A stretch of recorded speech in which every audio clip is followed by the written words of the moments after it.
Welcome to the deep dive. Today, we're going to be diving into a book that I'm sure a lot of you have heard of, Who Moved My Cheese? Oh, yeah.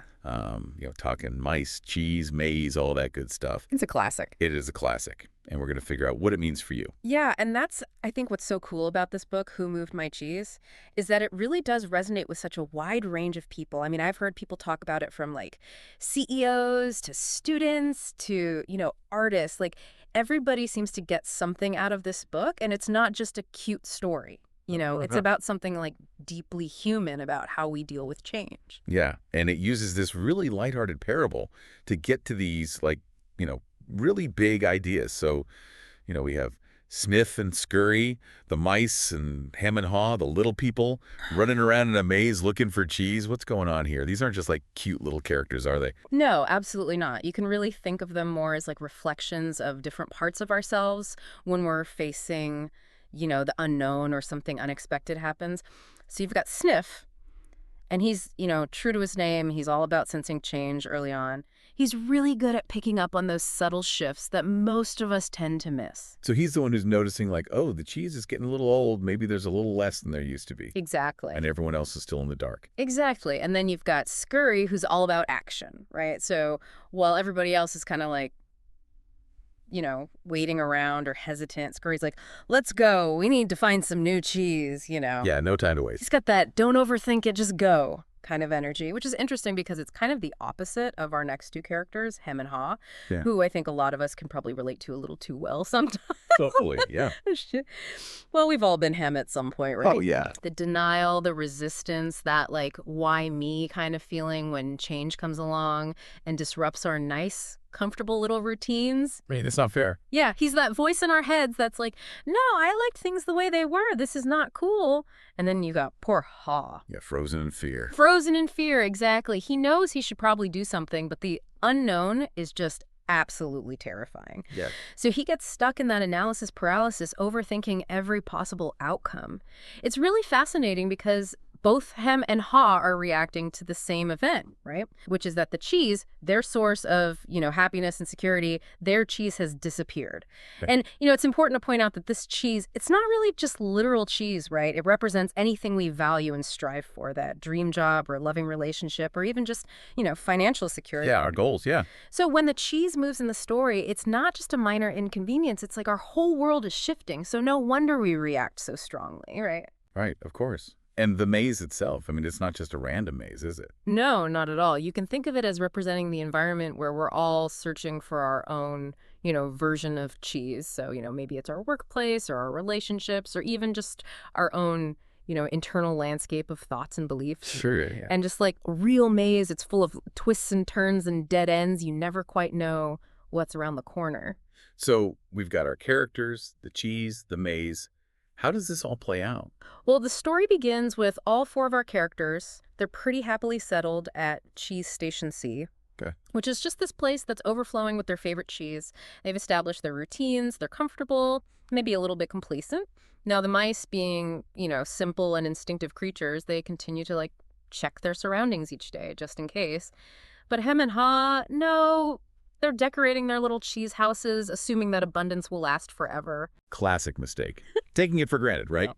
Assuming it's never going to change. What happens when that cheese starts to get a little low? Well, that's when we really start to see their true colors. So, Sniff and Scurry, ever practical, they immediately put on their running shoes, which they wisely kept tied around their necks, More and they head back into the maze to find new cheese. No drama, no blame. just pure adaptation. Pure adaptation. Hem and Haw, on the other hand, Meltdown mode. meltdown mode. The cheese, their sense of security, maybe even their identity, it's gone. And their reactions, well, I think anybody who's ever resisted change will probably recognize themselves in this. Oh, yeah. His immediate response is anger, blame. Of course. Who moved my cheese? Right. Refusing to accept that maybe it's just nobody's fault. The cheese is simply gone because it's a lot easier to find a scapegoat to blame to believe that someone somewhere is deliberately making your life miserable than to actually, like, face the reality of the situation. And it's not just anger, it's this sense of injustice, like, I deserve this cheese, it's not fair. Oh, yeah, that sense of entitlement that can be so crippling, Yeah. right? Because as long as we're stuck in that blame game, we're not out there searching for new cheese. Right. We're clinging to that ghost of Cheese Station C, hoping against hope that things will magically go back to the way they were. Which they won't. Mm. Spoiler alert. So while Hem is busy pointing fingers, what about Haw? Ha is paralyzed. Yeah. He's not as openly angry as Hem, but he's equally resistant to the idea of actually venturing back into the maze. Hmm. The unknown is terrifying to him. He's afraid of failing, of making the wrong turn, of all the what-ifs out there. It's that feeling of being stuck, right? Like the old way is gone, but the thought of starting something new is just terrifying. Exactly, and that's where I think so many of us get tripped up. We know logically that clinging to the past is, it's not going to get us anywhere. But the fear of the unknown can be just completely paralyzing. So we end up trapped in this kind of limbo, right? Yeah, right. Neither fully embracing the new nor letting go of the old. So Sniff and Scurry are out there adapting, and Hem and Haw are stuck. What happens next? Does anybody break free from this cheeseless Station C? That, my friend, is where the real journey begins. We'll have to wait for part 2 of our deep dive into who moved my cheese. So last time, we left our cheese-seeking crew in kind of a weird place, right? Yeah. Sniff and Scurry, they're off on their adventure, Yeah. they're adapting. Hem and Haw are not doing so hot, Not so much. stuck back at Cheese Station C. Right. But this is where things start to get interesting, right? Because we see Haw, he starts to kind of wake up a little bit to the reality of the situation. Yeah, he's like, wait a minute, this isn't working. He's starting to see how miserable Hem is, how their inaction is just making things worse. And he's literally seeing the writing on the wall, right? Literally, he's writing it. Yeah, right. Because he's starting to realize that this whole clinging to the past, Yeah. to this idea of Cheese Station C, it's not working. The cheese is gone. It's over. It's not coming back. And you can almost hear him thinking like, okay, I need to do something. But that's so much easier said than done, Oh, right? absolutely. Think about it. Think about a time when you knew logically something needed to change in your life, like a job, a relationship, anything, right? Just knowing it needs to change doesn't make it easy to actually do it. Oh, it's so hard. It's like our brains are almost wired to stay stuck, even when we know it's not good for us. Totally. Our brains love comfort, predictability, routines, even if those routines aren't really serving us anymore. Right. It's like we'd rather be kind of miserable but familiar than, straight out into the unknown. It's the devil you know kind of thing. Totally. And that's where Haw is at. He's at the edge of the maze, ready to go, but he's terrified. And what's so insightful about this part of the book is how it breaks down the nature of fear. Because a lot of what Ha is afraid of, these are imagined consequences. Right. Like, he's afraid of failing, getting lost, never finding new cheese, all Yeah. these what ifs, right? It's like our minds can be our own worst enemies, Mm. just coming up with all these scary scenarios, Mm. and they feel so real. Totally. But they're just thoughts. So Ha, he does something really interesting. He starts to write all his fears on the walls of the maze. Like he's literally pulling them out of his head. That's kind of brilliant when you think about it, getting it out of your head. Totally. And as he does this, he starts to see those fears for what they are. Thoughts. Not truth, not facts, just his thoughts. And he can choose to change those thoughts. So he's not letting fear control him anymore. He's facing it head on. Exactly. And in that moment of, really facing his fears, he writes, "Let go of fear" on the wall and pushes himself to move forward. So brave. Right. But it's important to remember that he doesn't just suddenly become fearless, He's choosing to act in spite of that fear. So true. He's Yeah. like, okay, I'm scared, but I'm doing it anyway. Exactly. And that's courage, isn't it? Courage isn't the absence of fear. It's feeling the fear and doing it anyway. Love that. And Haw, even though he stumbles and has doubts, he keeps going, keeps reminding himself why he started this journey in the first place. Right, because it's not easy. Change is hard. It's tiring. It's totally normal to feel discouraged at times. Yeah, you want to give up, go back to what's familiar. I get it. Of course. But what we see in Ha is resilience. He's able to pick himself up, dust himself off, and keep going. He remembers that staying stuck at Cheese Station C, well, that's not really an option. Exactly. And this leads to, I think, a really pivotal moment in his journey. He's at a crossroads, feeling lost and alone. And he stops and asks himself a simple but powerful question. What would I do if I weren't afraid? Wow. That's such a good question to ask yourself in those moments. Right. It cuts through all the noise, all the what ifs, and helps you get unstuck. So what happens? What does he do? He finds Cheese Station Inn. He hits the cheese jackpot. He does. A cheese paradise, even more amazing than he could have imagined. And it's like the universe rewarding him for taking that risk, for facing his fears. It's a good reminder for all of us, right? Sometimes the scariest path leads to the best destination. Totally. But it's not really about the cheese itself, right? It's about how much Ha has grown and changed along the way. He's not the same anxious little person we met back at Cheese Station C.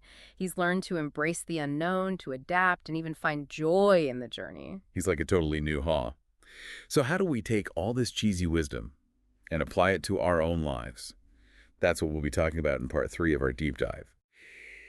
Okay, so we spent a lot of time in this cheese-filled maze, but let's be real, you're listening because you want to know what this all means for you. Of course, yeah. And the beauty of this book is it's not just about, mice and cheese. It's about how we deal with change. All of us. We all have our own cheese we're chasing after. Yeah, that thing we think is going to make us happy. The problem is, that thing, it doesn't always stay put, does it? Right. Like life has a way of shaking things up, right? Totally. And Yeah. when it does, how do we react? Yeah. Usually not so well, right? It's human nature, right? Like we want things to stay the same. We like our routines. Yeah, just like him clinging to that empty Cheese Station C.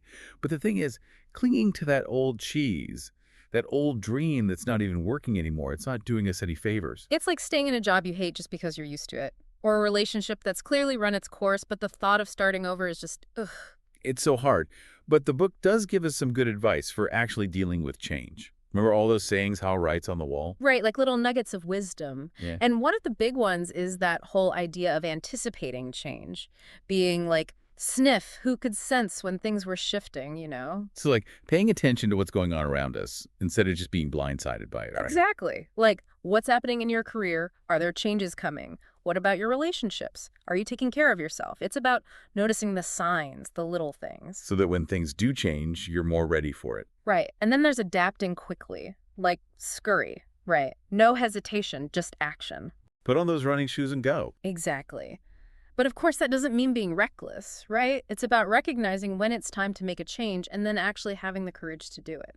Because the longer we wait, the scarier it gets. Right. 1,000%. And this all ties into probably the most important lesson, I think, which is letting go of fear. Because it's okay to be afraid. Change is scary. It's totally normal. Exactly. We all feel it, but we don't have to let it control us. Right.